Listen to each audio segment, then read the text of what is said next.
Hello मेरे प्यारे बच्चों, आशा करता हूं आप लोग सब बढ़िया होंगे।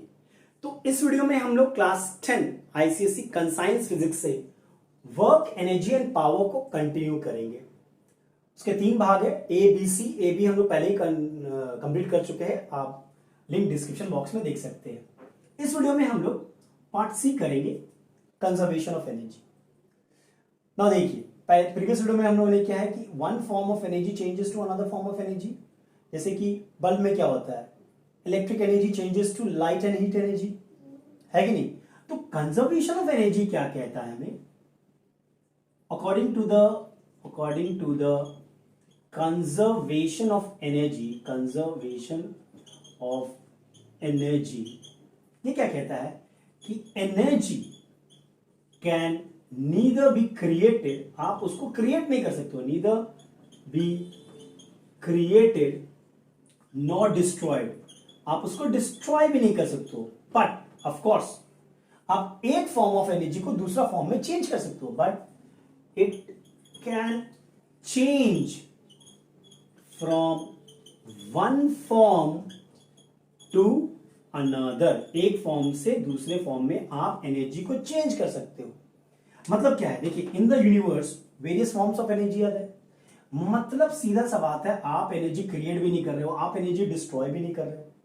मतलब the sum of energy in the universe is always constant, वो नहीं घटेगा, नहीं बटेगा, बढ़ेगा। जैसा लो, अब देखो ध्यान से, जब बात हम करते हैं कि मान लो पोटेंशियल एनर्जी चेंज हो रहा है काइनेटिक एनर्जी में, पोटेंशियल एनर्जी तो हमेशा ही चेंज होता है काइनेटिक एनर्जी में, या मान लो कि काइनेटिक एनर्जी चेंज होता है पोटेंशियल एनर्जी में, उस केस में जो मैकेनिकल एनर्जी होता है, मैकेनिकल एनर्जी वो मेरा कांस्टेंट होता है उस केस में। तो अगर आप पोटेंशियल एनर्जी को U से डिनोट कर रहे हो, काइनेटिक एनर्जी को K से डिनोट कर रहे हो, तो the sum of potential energy and kinetic energy, जो कि मैकेनिकल एनर्जी है, वो हमेशा कांस्टेंट होता है। समझ लो बात को। ये देखते हैं कि पोटेंशियल एनर्जी और kinetic energy, the sum of potential energy and kinetic energy, यानी कि मैकेनिकल एनर्जी कांस्टेंट है कि नहीं। एक फ्रीली फॉलिंग बॉडी के केस में देखते हैं ये बात, ठीक है। अभी प्रूव करेंगे। फ्री फॉलिंग बॉडी मतलब जो एक बॉडी जो है वो under the influence of gravity गिर रहा है, समझ रहे हो। वहां पे हम लोग ऑफ कोर्स फ्रिक्शनल फोर्स को निग्लेक्ट कर रहे हैं, फ्रिक्शनल फोर्स हम लोग कंसीडर नहीं कर रहे हैं, ठीक है। उस केस में क्या होता है, कंजर्वेशन ऑफ एनर्जी कैसे होता है, वो थोड़ा चेकआउट करते हैं, ठीक है। मान लो कि ये आपका एक बॉडी है जिसका मास है m, और ये एट अ हाइट h है, ठीक है। अब इसको हम लोगों ने गिराया, फ्री फॉल, ठीक है, under the influence of gravity, frictional force को हम लोग निग्लेक्ट कर रहे हैं। तो मान लो ये यहां से, ये पोजीशन आपका ए पोजीशन था, यहां पे ये बी पोजीशन था, ये x डिस्टेंस कवर किया है, ठीक है। और फिर ये सी पोजीशन है आपका, जब वो बॉडी स्ट्राइक करता है सरफेस को, ठीक है, जब हाइट 0 हो जाता है c। ये x है, तो जाहिर सी बात है ये जो हाइट होगा वो h माइनस एक्स होगा, कैसा ना, बिकॉज ये पूरा h है, ये x है, तो ये h माइनस एक्स होगा। अब देखना ध्यान से, ये पॉइंट को हम लोग a मान ले रहे हैं, ठीक है, हाईएस्ट पॉइंट पे, जब बॉडी रेस्ट पे है, बॉडी को हम लोगों ने पकड़ के रखा है, तो ड्यू टू इस पोजीशन हमें पता है वहां पे उसका पोटेंशियल एनर्जी होगा। मतलब एट ए, देखना ध्यान से देखना, पोटेंशियल एनर्जी क्या होगा बॉडी का, क्योंकि हाइट h है, mgh होगा, बॉडी रेस्ट में है, मतलब काइनेटिक एनर्जी क्या होगा, 0 होगा, तो टोटल एनर्जी क्या होगा, mgh होगा, है कि नहीं। ये मेरा मैकेनिकल एनर्जी है, टोटल एनर्जी। अब पॉइंट बी पे बॉडी आ गया, बॉडी को आपने छोड़ दिया, बॉडी गिर रहा है, जैसे जैसे बॉडी गिर रहा है उसका हाइट कम हो रहा है, मतलब पोटेंशियल एनर्जी डिक्रीज होगा, पोटेंशियल एनर्जी क्या होगा, डिक्रीज होगा, और काइनेटिक एनर्जी इंक्रीज होना स्टार्ट करेगा। जितना पोटेंशियल एनर्जी डिक्रीज होगा उतना ही काइनेटिक एनर्जी इंक्रीज होगा, समझो बात को। बी पे है, मान लो ए पे जो बॉडी का वेलोसिटी था वो था 0 और बी पे मान लो उसका वेलोसिटी है v1, ठीक है, और सी पे v है when it strikes the ground.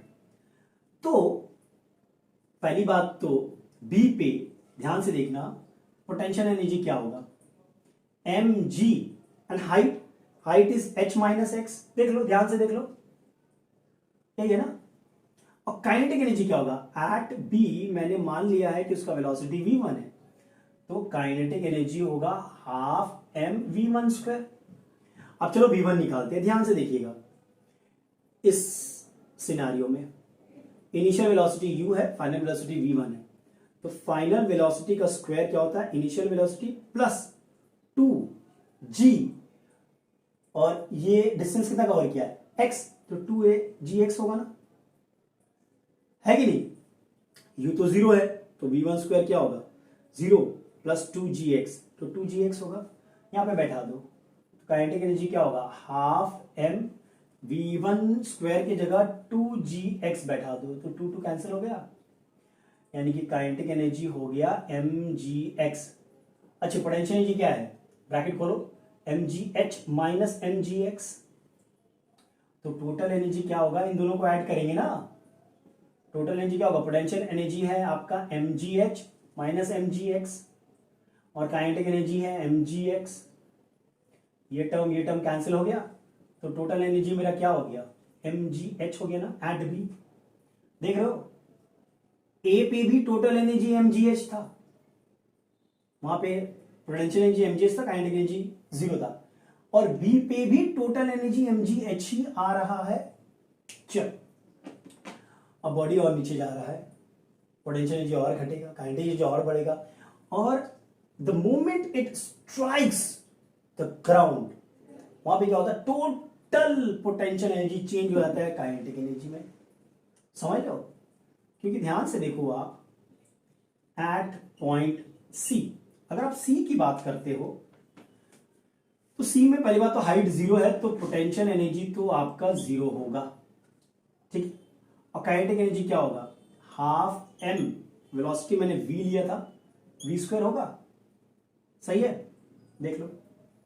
अब सेम लॉजिक से हम लोग निकालेंगे v, देखो v square equals to u square plus 2gh, body A से सी पे आया, बॉडी ए से सी पे आया, तो ये हो गया हाइट h, ठीक है, v square equals to u square plus 2gh, u तो 0 है तो v square equals to 2gh, ये वैल्यू बैठा दो, तो kinetic energy equals to half m v square की जगह 2gh, 2 कैंसिल हो गया, तो काइनेटिक एनर्जी मेरा क्या आ गया mgh, देख रहे हो, तो टोटल एनर्जी क्या होगा, potential energy plus kinetic energy mgh ही तो आ रहा है। इसका मतलब क्या है कि during a free fall of a body, free fall again when the body falls under gravity, तब मेरा total energy at any point you know is given by the sum of kinetic energy and potential energy. तो total energy इस case में है वो sum of kinetic energy plus potential energy, kinetic energy के से denote कर रहे हैं, ठीक है, और ये कांस्टेंट रहता है, जैसे जैसे बॉल या बॉडी जो भी है वो नीचे गिर रहा है उसका पोटेंशियल एनर्जी घटता रहता है, ठीक है, और उसका काइनेटिक एनर्जी बढ़ता रहता है कि नहीं, समझ में आया, चलो ठीक है। अच्छा इसी प्रकार अगर बॉडी को, ये तो हमने देखा कि the body is falling down, ठीक है, अगर इसी तरह बॉडी को अगर ऊपर फेंका जाए under gravity to height h, तभी भी सेम होगा, काइनेटिक एनर्जी जो है वो चेंज होता रहेगा, वो घटता रहेगा, और पोटेंशियल एनर्जी बढ़ता रहेगा, पूरा का पूरा काइनेटिक एनर्जी जो है at the highest point h, जब बॉडी मोमेंटरीली रेस्ट में आ जाए उस जगह पर पूरा काइनेटिक एनर्जी जो है वो पूरा पोटेंशियल एनर्जी में चेंज हो जाएगा mgh, और फिर due to force of gravity फिर वो नीचे गिरना स्टार्ट करेगा, समझ रहे हो। यहाँ पे देखिए एक चीज, यहाँ पे जो पोटेंशियल एनर्जी था, काइनेटिक एनर्जी यहाँ पे था, दोनों का वैल्यू सेम है, देखो एट ए पोटेंशियल एनर्जी क्या था mgh, एट सी काइनेटिक एनर्जी क्या था mgh, मतलब पूरा का पूरा पोटेंशियल एनर्जी चेंज हो जाता है काइनेटिक एनर्जी में during the free fall. Okay, जब ऊपर फेंकते हैं पूरा काइनेटिक एनर्जी चेंज हो जाएगा पोटेंशियल एनर्जी में। समझ में आया? अब ये देखो ध्यान से कि बॉडी का कितना वेलोसिटी होना चाहिए ताकि वो हाईएस्ट पॉइंट एच तक रीच करे।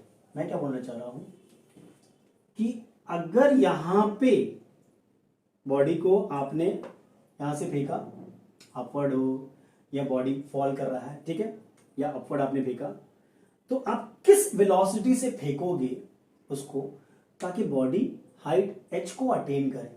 देखो होता क्या, यहां पे काइनेटिक एनर्जी क्या होगा, काइनेटिक एनर्जी होगा mv²।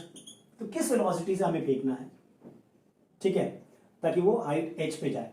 तो हाइट एच पे क्या होता है, जो पूरा काइनेटिक एनर्जी वो पोटेंशियल एनर्जी में चेंज हो जाता है, और पोटेंशियल एनर्जी यहाँ पे क्या होगा भाई, mgh होगा ना। तो ये mgh के बराबर होगा कि नहीं होगा, होगा। यानी कि mm कैंसिल हो गया तो v² क्या होगा 2gh, यानी v क्या होगा √2gh। मतलब the velocity imparted to the body so that it reaches a height h is √2gh। समझ में आया? यहाँ पे पूरा का पूरा काइनेटिक एनर्जी वो पोटेंशियल एनर्जी में चेंज हो गया। ओके, एक टेबल बनाते हैं जिसमें हम लोग देखते हैं कि पोटेंशियल एनर्जी काइनेटिक एनर्जी का value at different different point. यहाँ पे फिर से मैं यहाँ पे बना दे रहा हूं, बॉडी था आपका यहाँ पे ए पोजीशन पे था, यहाँ पे बी पोजीशन है, सपोज ये सी पोजीशन है, ये मिडवे है, ठीक है। तो ये पूरा अगर आपका h है तो ये h/2 होगा। समझ रहे बात को? तो जब बॉडी नीचे गिर रहा है, ठीक है, डाउनवर्ड फॉल हो रहा है, तो एट ए, एट बी और एट सी, ये तीन प्लेस में हम लोग काइनेटिक एनर्जी और पोटेंशियल एनर्जी देखेंगे, एट ए, एट बी, एट सी। तो एट ए में काइनेटिक एनर्जी 0 होता है, बॉडी रेस्ट में है, और पोटेंशियल एनर्जी होता है mgh, याद रखिएगा। एट बी जो हाफ वे है वहां पे, क्योंकि टोटल एनर्जी mgh होता है, तो काइनेटिक एनर्जी mgh/2 होगा और पोटेंशियल एनर्जी भी mgh/2 होगा। देखो पोटेंशियल एनर्जी घट रहा है और काइनेटिक एनर्जी बढ़ रहा है। और एट सी में काइनेटिक एनर्जी mgh होगा और पोटेंशियल एनर्जी आपका 0 होगा, ठीक है। और अगर आप अपवर्ड मूवमेंट लो, ये बॉडी फॉल कर रहा था, यहां पे क्या था, the body is falling under gravity, ठीक है, फ्री फॉल। अब अगर आप बॉडी को ऊपर फेंक रहे हो अपवर्ड मूवमेंट में, तब क्या होगा, तब देखिए eight position A kinetic energy जो के से रिप्रेजेंट करते हैं वो होता है मेरा mgh, और पोटेंशियल एनर्जी जो u से रिप्रेजेंट करते हैं 0 होता है। समझ रहे हो? और at B same, kinetic energy आपका mgh/2 होगा और पोटेंशियल एनर्जी आपका mgh/2 होगा। और एट सी पे जो काइनेटिक एनर्जी है आपका वो 0 हो जाएगा, ठीक, और जो पोटेंशियल एनर्जी है वो mgh हो जाएगा। तो अब इस वैल्यू से हम लोग ग्राफ बना सकते हैं, the variation of kinetic energy and potential energy for a free fall of a body, ठीक है। देखिए ध्यान से, ग्राफिकल रिप्रेजेंटेशन, ओके। यहां पे आपने ये आपका एक्सेस जो है ये डिनोट कर रहा है एनर्जी, ठीक है, और ये डिनोट कर रहा है हाइट, ठीक। ध्यान से समझिए बात को, ये पोजीशन जाहिर बात है ओरिजिन है, ओरिजिन। और अगर सही से देखा जाए इस केस में तो क्योंकि हाइट यहाँ पे 0 है तो ये सी होगा, ठीक है। और ये मान लो h है, ये वैल्यू h है, तो ये आपका पॉइंट ए होगा, है कि नहीं, बिकॉज ए पे हाइट h है। और मान लो ये टोटल एनर्जी है mgh, समझ लो mgh ये। तो अगर ध्यान से देखा जाए, जब बॉडी का हाइट h होता है, बॉडी का हाइट जब h होता है, टोटल एनर्जी तो mgh है, वहां पे पोटेंशियल एनर्जी होता है mgh और काइनेटिक एनर्जी जीरो होता है ना। यहाँ पे पोटेंशियल एनर्जी क्या होता है mgh और काइनेटिक एनर्जी होता है जीरो। यस और नो, जब बॉडी का हाइट h है तो। और जब बॉडी का हाइट जीरो है तब इस जगह पे क्या होता है, इस जगह पे आपका पोटेंशियल एनर्जी जीरो होता है कि नहीं।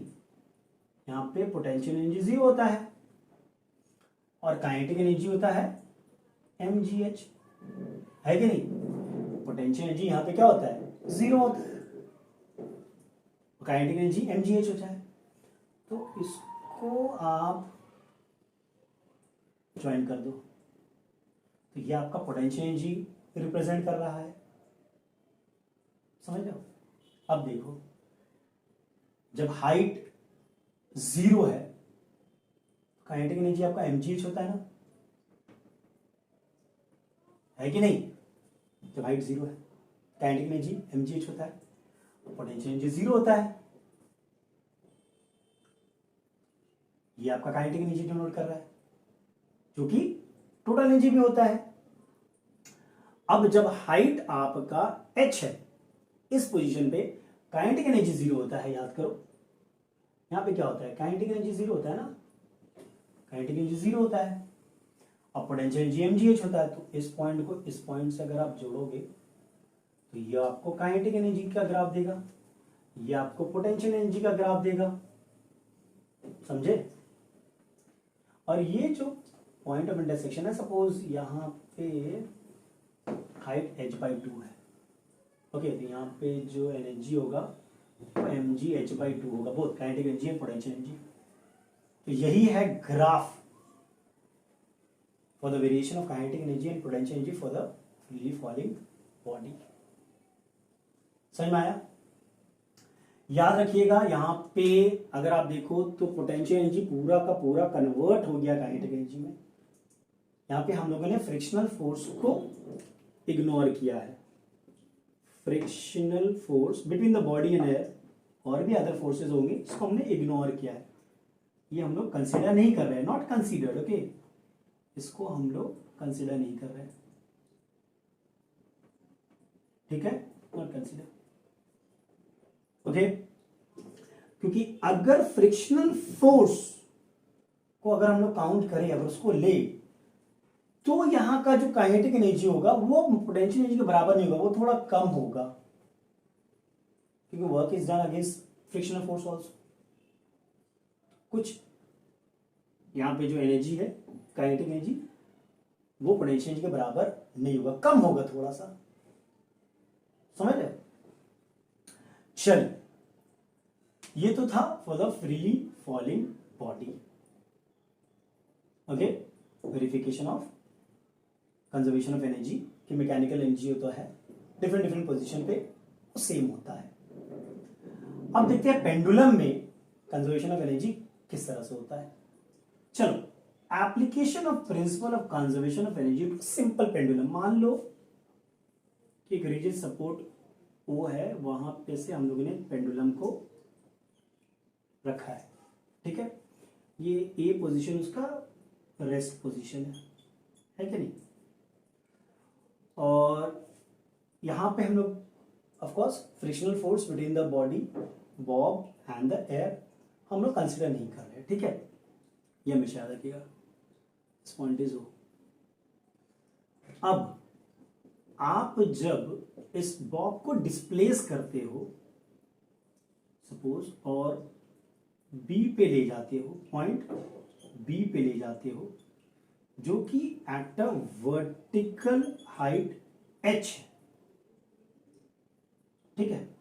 तब क्या होता है, जब बॉब बी पे है, सब बी पे आपने डिस्प्लेस करके इसको पकड़े रखा है, जब बॉब बी पे है तो due to the height h at B potential energy होगा दैट इज mgh, और काइनेटिक एनर्जी क्या होगा, 0 होगा। तो टोटल एनर्जी आपका mgh ही होगा एट पॉइंट बी। अब जैसे आप उसको छोड़ोगे तो क्या होगा, during the journey from B to A, उसका during journey from B to A आपका जो पोटेंशियल एनर्जी है वो चेंज होगा काइनेटिक एनर्जी में।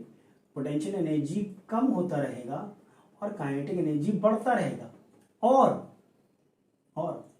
एट पॉइंट ए, जब बॉडी ए पे आएगा तो उसका पोटेंशियल एनर्जी 0 हो जाएगा और पूरा का पूरा पोटेंशियल एनर्जी काइनेटिक एनर्जी में चेंज हो जाएगा जो कि mgh है।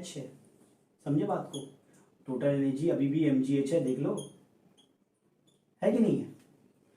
और इस जगह सपोज वेलोसिटी v है, सपोज, तो काइनेटिक एनर्जी क्या होता है, half mv square, this will be equal to mgh, यानी v will be what, v square will be 2gh, अभी भी किया था हम लोगों ने, v is root of 2gh, है कि नहीं। यानी इसका वेलोसिटी ऑफ द बॉडी रहेगा यहाँ पे क्या, रूट 2gh। तो इस वेलोसिटी से ये मूव करेगा और वो क्या करेगा,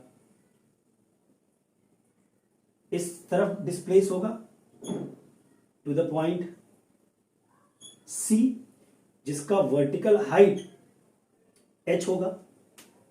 समझ रहे हो, दोनों जगह वर्टिकल हाइट सेम ही होगा, सेम, और ये जो डिस्टेंस है सेम कवर करेगा।